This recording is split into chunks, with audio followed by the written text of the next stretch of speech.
अस्सलामुअलैकुम, क्या हाल है आप सबके। मैं उम्मीद करती हूँ आप सब बिल्कुल ठीक हैं, खुश हैं। मैं भी अल्हम्दुलिल्लाह बिल्कुल ठीक हूँ। तो अपने इस न्यू ब्लॉग में मैं आप सबका इस्तकबाल करती हूँ। तो यहाँ पर जी सुबह की मॉर्निंग रूटीन शुरू हो चुकी है और मैं बनाने लगी हूँ डोसा। जैसे कि मैंने कल आपको बताया था कि मैं जो है आज डोसे बनाने वाली हूँ। तो यहाँ पर मैंने जो है तेल में सबसे पहले राई, ज़ीरा और उसके बाद मैंने थोड़ी सी माश की दाल इसमें डाल दी है और इसको हम अच्छा सा तड़कने देंगे। उसके बाद दाल को भी थोड़ा सा उसका कलर चेंज होने के लिए छोड़ देंगे। फिर उसके बाद हम उसमें हरी मिर्चें और कड़ी पत्ता डालकर उसको भी हम थोड़ी देर के लिए छोड़ देंगे। और जब भी आप आलू की सब्ज़ी बनाएं तो इसी तरह से बनाएं और फिर देखें इसका जो टेस्ट होता है बहुत ही गज़ब का होता है। और हमेशा की तरह मैं आपको बताती चलूँ कि ये मेरी अम्मी की रेसिपी है, उन्हीं से मैंने हर चीज़ सीखा है। तो यहाँ पर जब वो आलू की सब्ज़ी बनाती थी तो इतनी बेहतरीन बनाती थी कि मैं भी वैसे बना नहीं सकती हूँ।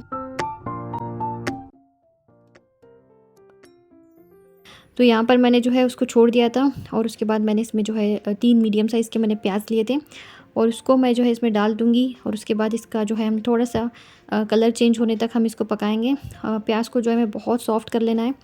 तो अगर सॉफ्ट करेंगे तो ऑफ़ कोर्स कलर चेंज ही हो जाएगा इसका। तो मैंने यहाँ पर सबसे पहले हाई फ्लेम पर इसको चम्मच से चला लिया था 1 मिनट के लिए। उसके बाद मैंने इसको ढककर छोड़ दिया है। और यहाँ पर देखिए सारी तैयारियाँ, जब भी मुझे डोसा बनाना होता है मैं हर चीज़ की तैयारी रात से ही करके रख देती हूँ। सुबह में जो है बिल्कुल मुझे मुसीबत नहीं उठानी पड़ती है किसी भी चीज़ को लेकर। जैसे कि नारियल हो गया, आलू हो गए, हर चीज़ मेरी आदत पहले से ही है। जब भी मुझे डोसा बनाना होता है इसी तरह से मैं सारी तैयारियाँ करके रखती हूँ। अगर मैं इस तरह से नहीं करके रखती हूँ फिर भी मेरे पास बैटर है तो मैं डोसा नहीं बनाती हूँ, क्योंकि सुबह में मुझे जो है इतने झंझट वाले काम मेरे से होते नहीं हैं और मुझे चाहिए हर चीज़ हाथ में क्विक मिल जानी चाहिए, तभी मुझे अच्छा लगता है।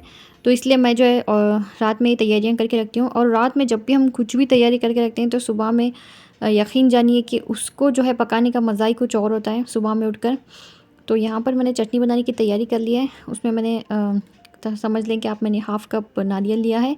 उसके बाद मैंने 3 हरी मिर्ची डाली हैं और रोस्टेड चना जो होता है वो मैंने डाला है। उसके बाद मैंने थोड़े से पीनट्स उसमें डाले हैं। पीनट्स को भी मैंने रोस्ट करके रखा हुआ होता है। तो तड़का मैंने पहले ही तैयार करके रखा हुआ होता है, क्योंकि गरम तड़के में मैं जो है कुछ भी चीज़ डालती नहीं हूँ। तो वहाँ पर वो ठंडा हो गया था, उसमें मैंने जो है अपनी चटनी डाल दी है जो भी मैंने बनाई थी। और उसको हमें बहुत फ़ाइन सा पेस्ट नहीं बनाना है, थोड़ा सा दरदरा हमें रखना है, तभी डोसे की चटनी जो है अच्छी लगती है। यानी हम तो वैसे ही खाते हैं तो मैं वैसे ही बनाती हूँ। तो यहाँ पर मैंने जो है इसमें हल्दी डाल दी थी। उसके बाद मैंने इसमें 4 चम्मच जो है चीनी के डाले हैं और 1 बड़ा चम्मच मैंने इसमें नमक का डाला है। उसके बाद सबको अच्छी तरह से मिक्स कर लिया था मैंने। और यहाँ पर मैं आलू जो है इस तरह से हाथों से अपने मैश करके डालूँगी, क्योंकि हमें बहुत बेहतरीन तरीके से इसको मैश भी नहीं करना है, कट भी नहीं करना है। कट करने से और मैश करने से इसका जो है टेस्ट बिल्कुल अच्छा नहीं आएगा। इसी तरह से आप इसको हाथों से अपने मसल के डालें तो बड़े ही मज़े की जो है आलू की सब्ज़ी बनेगी। तो यहाँ पर ये जो है सब्ज़ी मेरी बनकर तैयार हो चुकी है। अब ऊपर से मैं डाल दूँगी हरा धनिया। फिर हम इसको जो है कवर करके छोड़ देंगे ताकि आलू और नमक का जो टेस्ट है वो बेहतरीन तरीके से आलू में समा जाए। तो यहाँ पर मैंने जो है इसको ढक कर छोड़ दिया है। और ये जो बैटर है इसको मैंने जो है फ्रिज से निकाल कर रख दिया था। और इसमें जो है हम थोड़ा सा पानी मिक्स करेंगे, क्योंकि ये बहुत ही थिक होता है। और उसके बाद मिक्स करने के बाद मैं इसको जो है थोड़ा सा चम्मच से चला लूँगी ताकि पानी जो अच्छी तरह से मिक्स हो जाए। और ये देखिए इस तरह की कंसिस्टेंसी हमें चाहिए डोसा बनाने के लिए। तो डोसा बनाने के लिए जैसे कि आपको सबको पता ही होगा कि बहुत ज़्यादा हमें थिक बैटर नहीं चाहिए। तो यहाँ पर इस पैकेट के ऊपर लिखा हुआ होता है कि अगर आपको डोसे बनाने हैं तो पानी मिक्स करें, अगर इडली बनानी है तो वैसे ही बना दें। तो यहाँ पर मैंने जो है अच्छी तरह से मिक्स कर दिया है और मेरा जो है पैन भी गर्म हो चुका था। तो सबसे पहले खाना आकर खड़ी हो गई थी डोसा खाने के लिए, तो मैं जो है उनके लिए बनाऊँगी और उसके बाद मैं उनको दे दूँगी। तो डोसे को इस तरह बनाने के बाद आप उसके ऊपर से तेल या बटर डाल सकते हैं या फिर घी में भी बना सकते हैं। तो घी का टेस्ट हमें बिल्कुल अच्छा नहीं लगता है किसी भी चीज़ में। तो यहाँ पर मैंने तेल डालकर उसको बना दिया था और उसको ढककर छोड़ दें, बिल्कुल भी पलटाकर हमें इसको पकाना नहीं है। तो इसी तरह से बड़े ही मज़े का लगता है। तो यहाँ पर एक डोसा मैंने बना दिया था और ख़ानम को मैं देकर आ गई थी। उन्हें डोसे में चटनी और आलू की सब्ज़ी कुछ भी नहीं चाहिए होता है, सिर्फ प्लेन डोसा खाती हैं वो। तो यहाँ पर मैं दूसरा बना रही हूँ उनके लिए। तो कम से कम 2 से 3 डोसे वो खा लेती हैं।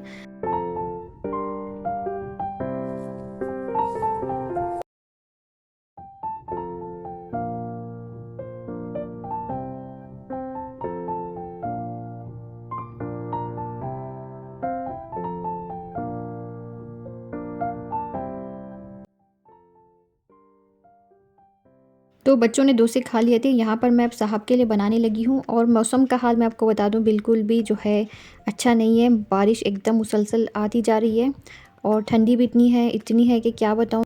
तो ये है जी आज का हमारा मज़ेदार सा नाश्ता। तो यहाँ पर हमने खा लिया था फिर। और उसके बाद मैं जो है अपने घर की क्लीनिंग वगैरह करूँगी सुबह की।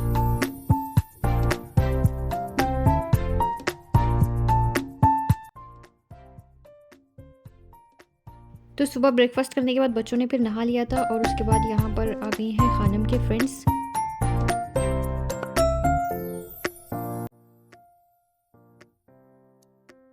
तो जिस दिन मैंने बालकनी क्लीन की थी वहाँ से मैंने स्विंग के ऊपर से ये जो उसके कुशन्स हैं वो निकाल दिए थे, उनको ही मैंने क्लीन कर दिया था और कुशन्स को मैंने 2-3 दिन वैसे ही छोड़ दिया था ताकि ये थोड़ा सा इनके अंदर की स्मेल वगैरह जो भी है वो निकल जाए।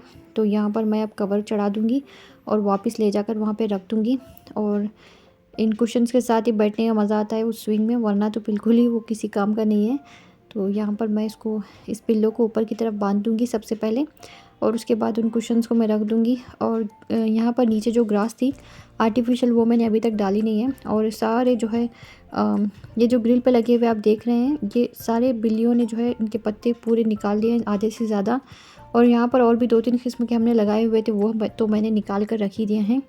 और यहाँ पर मेरी सारी घर की क्लीनिंग वगैरह हो चुकी थी। अब मैं झाड़ू लगाना मुझे बाकी था क्योंकि मैं घर हमेशा नीट क्लीन रखती हूँ, तो सुबह में उठकर मुझे ज़्यादा वैसे कुछ काम करने की ज़रूरत है नहीं। तो बेड वगैरह मुझे दुरुस्त करना होता है, चार्जर्स वगैरह जहाँ पर भी लगे हुए होते हैं वो मैं फ़ोल्ड करके उनकी जगहों में रख देती हूँ। तो अल्हम्दुलिल्लाह मेरा घर जो है हमेशा क्लीन ही रहता है, बहुत कम ऐसा होता है कि घर मेरा गंदा होता है जब मेरी तबीयत वगैरह ख़राब होती है।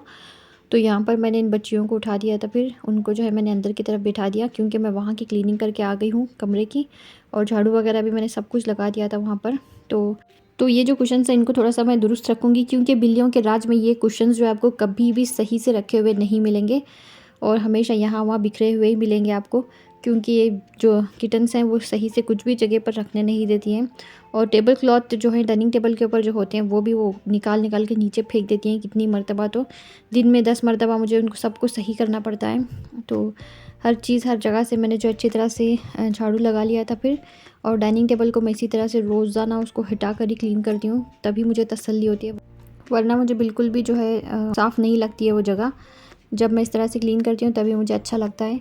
और यहाँ पर मैंने सारे जगहों की जो भी धूल वगैरह होती है वो मैंने पोंछ दी थी फिर। और शाम तक आप देखेंगे यहाँ पर अभी तो मौसम जो है अच्छा है, यानी बारिश हो रही है, बिल्कुल भी इतनी धूल नहीं आ रही है। लेकिन अगर बाकी दिनों में देखा जाए तो यहाँ पर इतनी धूल आती है कि क्या बताऊँ। सुबह में क्लीन किए हुए होती हूँ और शाम तक इतनी धूल आकर बैठ जाती है हर जगह में, ऐसा लगता है जैसे सफाई ही नहीं हुई है घर की। तो इतनी धूल आ रही थी कि धूल से मैं परेशान हो गई थी। इंसान को जो है किसी भी सूरत चैन नहीं है। अब बारिश हो रही है तो भी परेशानी है अगर बारिश नहीं हो रही तो भी परेशानी है, गर्मी हो रही तो भी परेशानी है, धूल आ रही तो भी परेशानी है। यानी इंसान को किसी भी हाल में चैन नहीं आता है। तो सारा कुछ मेरा क्लीन हो गया है, हॉल बेडरूम्स वगैरह सब कुछ मैंने अच्छी तरह झाड़ झटक कर क्लीन कर दिए थे। अब मैं आ गई हूँ किचन में।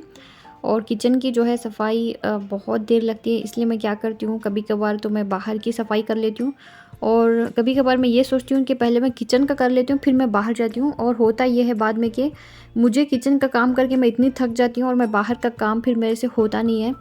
तो किचन के काम में बहुत देर लग जाती है, चाहे कुछ भी कह लें आप, किचन का काम जो है उसे तो ज़रूर 2 घंटे तो चाहिए ही होगा क्लीनिंग वगैरह करने के लिए।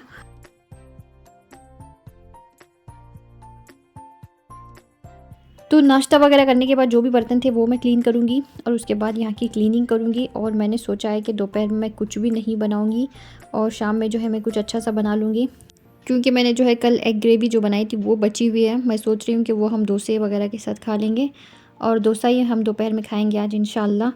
और चावल भी मेरे बचे हुए थे तो मैं और कुछ बनाना नहीं चाहती थी अब, और अगर मैं कुछ बनाती तो फिर वो अंडे की जो ग्रेवी है वो वेस्ट हो जाती।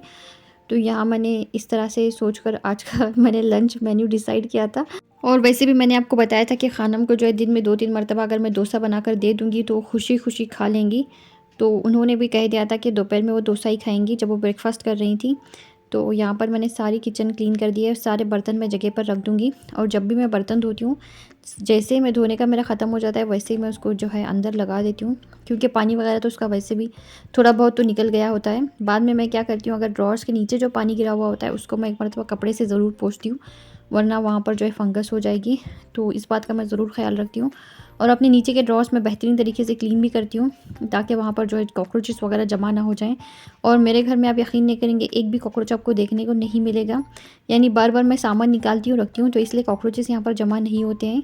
तो यहाँ पर पीछे हमने वॉशिंग मशीन रखी हुई है, वहाँ से जो है पानी कुछ ठीक तरह से जा नहीं रहा था। हमने जो है प्लम्बर को बुला लिया था फिर, और ये साहब जो है चेक कर रहे हैं कि क्यों क्या हुआ है। तो जब ये चेक करके जाते हैं थोड़ी देर बाद पानी जाने लगता है, फिर वैसे ही हो जाता है। पता नहीं क्या बात है, हम तो परेशान हो गए हैं पानी नहीं जाने की वजह से। तो यहाँ पर मैं आ गई हूँ, दोपहर का ये टाइम है, तकरीबन 2:30 बज रहे होंगे। तो मैं अब डोसे बनाने लगी थी, तो बच्चों को सबको मैंने डोसे बनाकर दे दिया था। अब मैं खाने लगी हूँ डोसा कुछ अलग तरीके से। तो ये है मेरी अम्मी का स्टाइल, वो वैसे ही डोसे खाया करती थी। तो डोसे, इडली, चावल, रोटी जैसी भी है, अम्मी मेरे इसी तरह से खाया करती थी रोज़ाना। सुबह ब्रेकफास्ट उनका इसी तरह का होता था, यानी दूध और चीनी के साथ ही वो हर चीज़ खाया करती थी। तो यहाँ पर मेरा भी दिल आज वैसे ही खाने को कर रहा था, तो मैंने यहाँ पर दूध गर्म कर लिया था ओवन में रख के। तो मैं इसको चीनी डाल के थोड़ा सा चम्मच से चला लूँगी ताकि चीनी मेल्ट हो जाए। तो मैं जो है अपना डोसा लेकर आ गई हूँ। तो मैं इस तरह से डोसा खाती हूँ। यहाँ पर मैं इसको अच्छी तरह से डाल के मैश करूँगी और इस तरह से मैं अपना डोसा खाऊँगी बैठकर। तो यहाँ पर मैं आपको दिखाती हूँ कि मौसम का क्या हाल है। तो यहाँ पर देखिए इतना जो है क्लाउडी मौसम है, और ये जो है बारिश होने लगी है फिर से। तो हल्की फुल्की बूंदाबांदी तो चलती ही रहती है, बिल्कुल भी बारिश जो है ख़त्म होने का नामो निशान नहीं है कहीं पर भी। तो अल्लाह ताला ये बारिश हमारे लिए रहमत बनाए, ज़हमत बिल्कुल भी ना बनाए। तो इस तरह का मौसम यहाँ पर चल रहा है, हर वक्त ठंडी ठंडी बर्फीली हवाएं चलती रहती हैं।